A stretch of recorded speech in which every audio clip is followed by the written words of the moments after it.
자, 오늘 로마서 이 시간에는 8장을 같이 살펴보도록 하겠습니다. 이 로마서 8장은 신약 성경 중에서도 가장 또 핵심적인 로마서 중에서도 그 중에서도 로마서 16장 가운데서도 가장 가운데 있는 말씀이죠. 8장.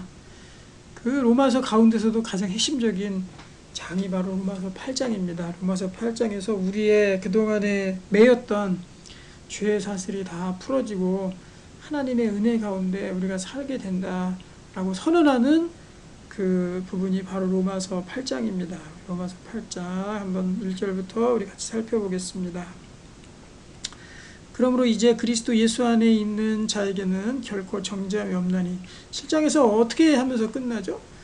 사도 바울이 탄식하면서 끝나죠. 오호라, 이 죄악의 늪에서 누가 나를 건져내랴 하면서 그렇게 탄식하면서 죄에서 나아올 수 없는 그런 탄식 속에서 끝을 맺잖아요.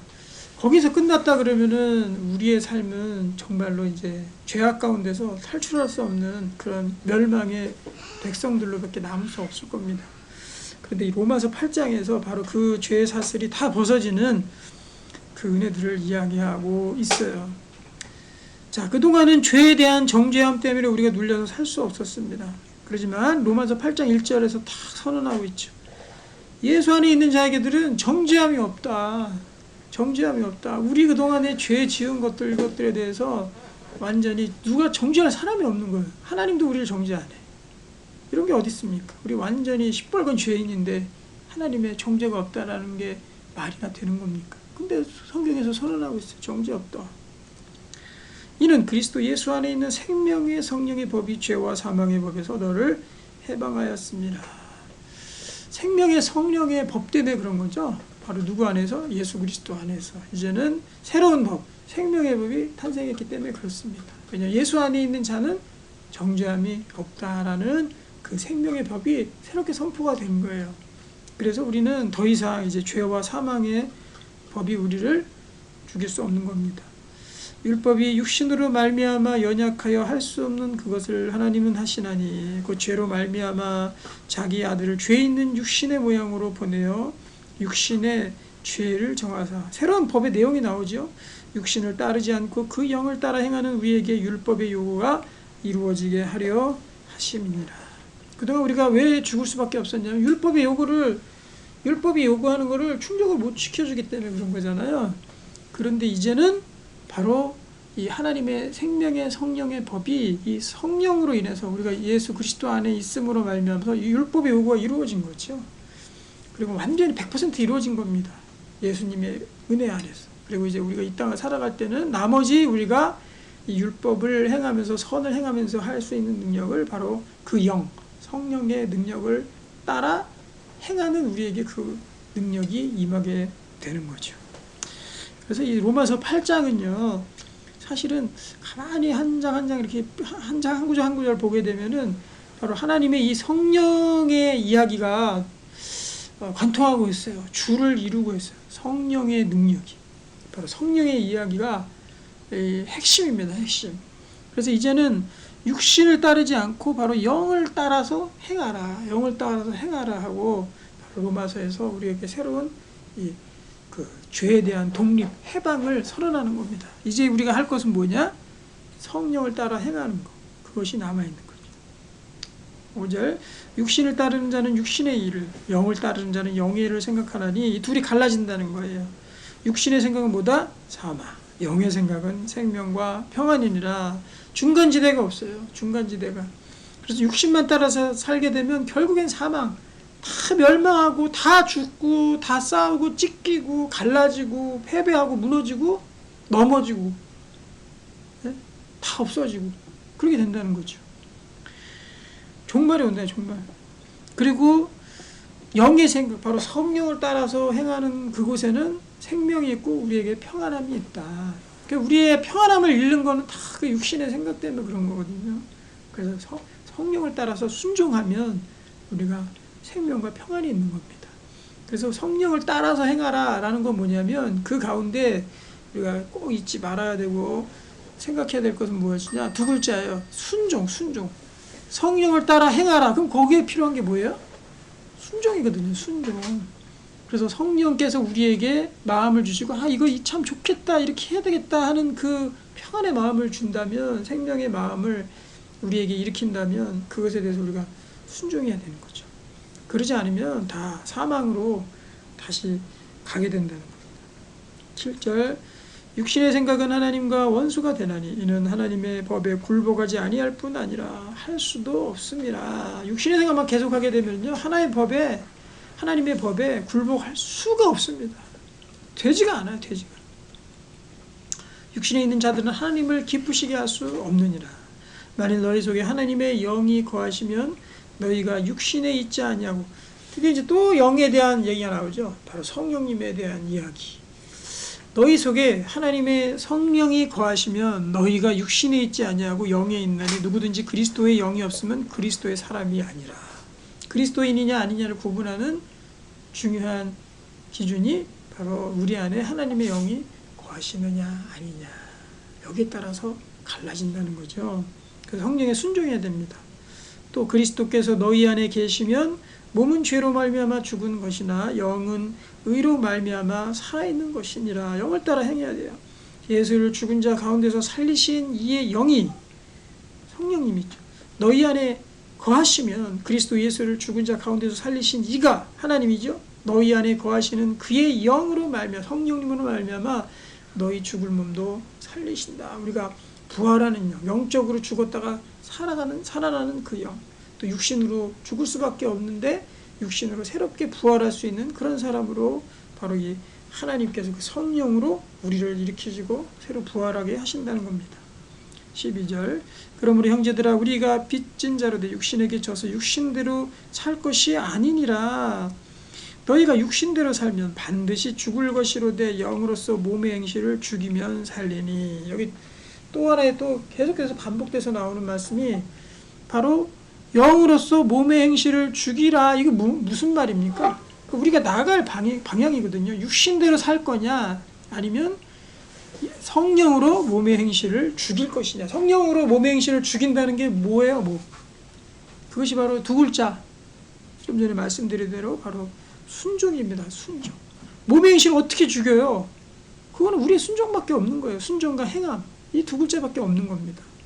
우리가 하나님께, 이 성령께서 우리를 이끌어 가실 때 우리가 우리의 몸의 행실을 죽이고 순종할 때 그때 생명과 평안함이 일어난다는 거죠. 그래서 평안의 길은 순종입니다. 바꿔서 얘기하면 우리가 마인드 컨트롤 되는 게 아니에요. 그냥 하나님 평안 주십시오 이것만 외친다고 되는 게 아닙니다. 기도도 해야 되지만 결국에는 우리 마음 가운데 평안이 오는 것은 바로 우리의 순종으로 가능하다. 순종 한번 해보십시오. 그때 엄청난 평화가 임합니다. 14절, 무릇 하나님의 영으로 인도함을 받는 사람은 곧 하나님의 아들이라. 또 영으로 인도함 받는다. 또 얘기 나옵니다. 하나님의 영으로, 성령의 인도함 받는 사람, 바로 순종입니다. 성령으로 순종하는 사람, 그 사람이 하나님의 아들이다. 너희는 다시 무서워하는 종의 영을 받지 아니하고 양자의 영을 받았으므로 우리가 아빠 아버지라고 부르짖느니라. 바로 성령이 임한 그 사람은 하나님을 아버지라고 부를 수 있는 겁니다. 성령이 친히 우리의 영과 더불어 우리가 하나님의 자녀인 것을 증언하시나니. 성령께서 얼마나 우리를 인도하시고 또 증언하시고 또 뒤에 가면은 우리를 위해서 탄식으로 중보하시고. 그러니까 이 로마서 8장은 성령님의 이 역사들을 쭉 담아놓은 그 말씀들입니다. 17절, 자녀이면 또한 상속자고 하나님의 상속자여 그리스도와 함께한 상속자니 우리가 그와 함께 영광을 받기 위하여 고난도 함께 받아야 할 것이니라. 우리는 상속자가 됐죠. 영광받는 사람들이 됐죠. 그리고 그리스도의 고난에 이제 우리가 동참하는 사람들이 됐습니다. 그 고난의 길 우리가 따라가야 됩니다. 18절, 생각하건대 현재의 고난은 장차 우리에게 나타날 영광과 비교할 수 없도다. 영광이 기다리고 있어요. 피조물이 고대하는 바는 하나님의 아들들이 나타나는 것이니 피조물도 기다리고 있습니다. 우리가 나타나기를. 자연 만물이죠. 피조물이 허무한 데 굴복하는 것은 자기의 뜻이 아니요 오직 굴복하게 하시는 이로 말미암음이라. 그 바라는 것은 피조물도 썩어짐의 종노릇한 데서 해방되어 하나님의 자녀들의 영광의 자유에 이르는 것이니라. 피조물도 바라고 있어요. 모든 자연 만물, 기후, 또 지구, 우주, 지구에 사는 모든 생물들, 또 물질들, 이런 것들이 바라고 있다라는 거예요. 바로 썩어짐의 종노릇, 거기에서 이제 해방이 되는 거죠. 온갖 고난, 피조물도 얼마나 많은 고난, 고통을 당하고 있습니까? 바로 하나님의 자녀들이 영광의 자유에 이르는 것을 피조물도 바라고 있어요. 피조물이 다 이제까지 함께 탄식하며 함께 고통을 겪고 있는 것을 우리가 아느니라. 요즘 시대에 더 그렇죠. 피조물이 얼마나 고통을 당하고 있는지, 요즘은 기후변화가 심하기 때문에 그것들을 우리가 피부에 와닿도록 느낄 수가 있습니다. 23절, 그뿐 아니라 또한 우리 곧 성령의 처음 익은 열매를 받은 우리까지도 속으로 탄식하여 양자될 것을 곧 우리 몸의 속량을 기다리느니라. 우리도 많은 사람들이 지금 하나님의 양자가 되고 우리가 죄로부터 구속되는 것, 이것들을 기다리고 있는 겁니다.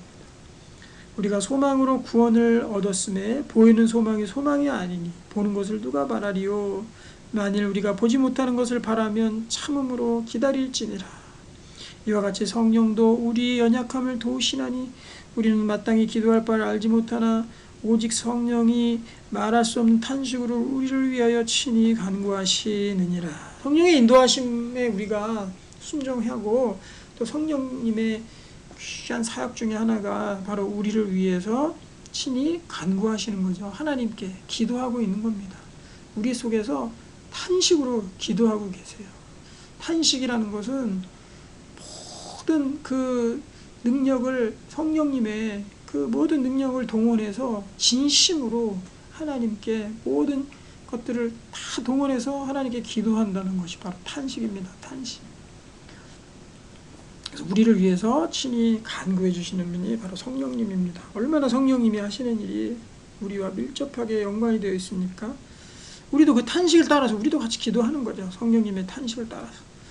마음을 살피시는 이가 성령의 생각을 아시나니 이는 성령이 하나님의 뜻대로 성도를 위하여 간구하심이라. 성령께서 하나님의 뜻을 쫓아서 기도하십니다. 우리가 알거니와 하나님을 사랑하는 자 곧 그 뜻대로 부르심을 입은 자들에게는 모든 것이 합력하여 선을 이루느니라. 그래서 성령님의 도우심, 또 하나님의 선하심, 이 모든 것들이 우리를 향하고 있는데, 우리가 어떻게 모든 일들이 우리가 우리를 파멸로 이끌고 간다든지, 아니면 우리 일들이 꼬인 상태로 그냥 더 나빠진다든지 이렇게 되겠습니까? 하나님 살아계시는데 아무리 우리가 곁길로 가든 나쁜 길로 가든지 간에 하나님께서 우리를 결국엔 복으로 인도하신다는 겁니다. 하나님이 미리 아신 자들을 또한 그 아들의 형상을 본받게 하기 위하여 미리 청하셨으니 이는 그런 말미암은 형제 중에서 맏아들이 되게 하려 하심이라. 예수님께서 하나님의 아들이시고 또 우리가 양자가 되는 거죠. 그걸 삼으시려고 또 하나님의 아들의 형상을 본받게 하기 위해서 하나님께서 일하시고 또 우리 미리 정해 주셨다는 겁니다. 또 미리 정하신 그들을 또한 부르시고 부르신 그들을 또한 의롭다 하시고 의롭다 하신 그들을 또한 영화롭게 하셨느니라. 구원의 또 여정, 서정, 순서죠. 우리가 온전한 구원 어떻게 이루게 되는지 하나님께서 미리 우리를 정하셨고 또 우리를 부르셨습니다. 그리고 우리를 의롭다고 우리를 칭해 주셨고 또 영화롭게 만드십니다.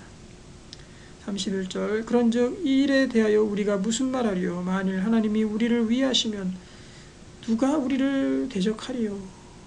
모든 만물 중에 왕이신 분이 하나님이시잖아요. 왕이 우리를 가장 위하시는데 그 조무래기 또 안 되는 그 어떤 것이 우리를 대적할 수 있겠습니까? 그 아무것도 아닙니다.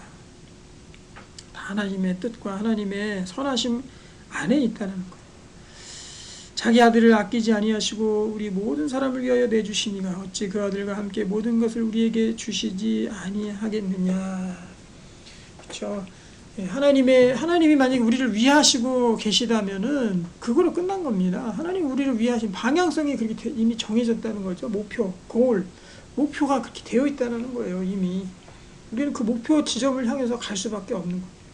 그렇기 때문에 하나님께서 우리에게 모든 좋으신 것으로 우리를 위해서 준비해 놓고 기다리고 계시는 거죠. 우리가 순종 안 하고 우리 마음대로 돌아가서 불순종하고 다른 길로 가서 우리가 그런 하나님의 준비하신 것들, 예비하신 것들을 온전히 받지 못하는 것 뿐이지, 하나님의 성령의 인도하심대로 가고 하나님께 순종하는 하나님의 길로 가면 하나님 예비하신 그것들을 어마어마하게 받겠죠.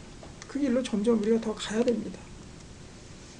23절 누가 능히 하나님께서 택하신 자들을 고발하리요 의롭다 하시는 이는 하나님이시니. 누구한테 한번 고발 당해 보십시오. 잠도 못 자고 얼마나 신경 쓰이는데요. 스트레스 얼마나 많은데요. 그렇잖아요.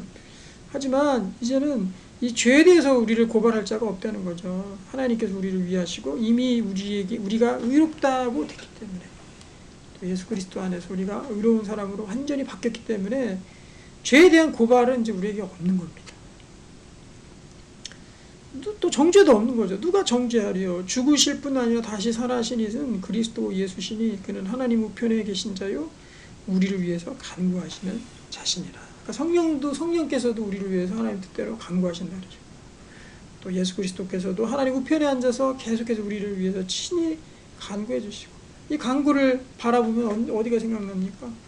겟세마네에서 십자가 지시기 전에 땀방울이 핏방울이 될 정도로 그 기도하셨던 그 기도가 생각나지 않습니까?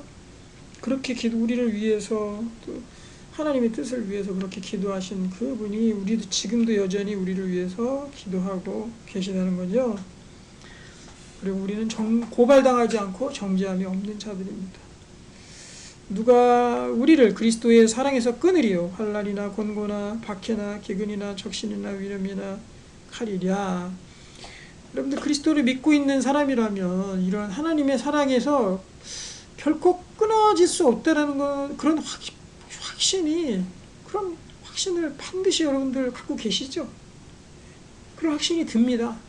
나도 예수 그리스도 안에 있는 사람이고 예수님을 완전히 믿고 하나님께서 나를 위하시고 나를 사랑하신다면 그 어떤 것도 그리스도 사랑에서 나를 끊을 수 없다라는 확신이 있거든요. 그 사람, 어떤 사람이나 다 그런 확신을 갖게 되는 거예요. 그리고 그게 사실이고, 그 어떤 것도 고발, 정죄 못합니다. 또 우리를 하나님의 사랑에서 끊을 수 없습니다. 그때마다 선하신 하나님께서 인도해 주시고, 또 모든 것이 합력해서 선을 이루시며 우리를 위해서 친히 하나님의 목표 지점까지 우리를 붙들고 가실 거기 때문에 하나님의 사랑에서 끊어질 수 없는 겁니다.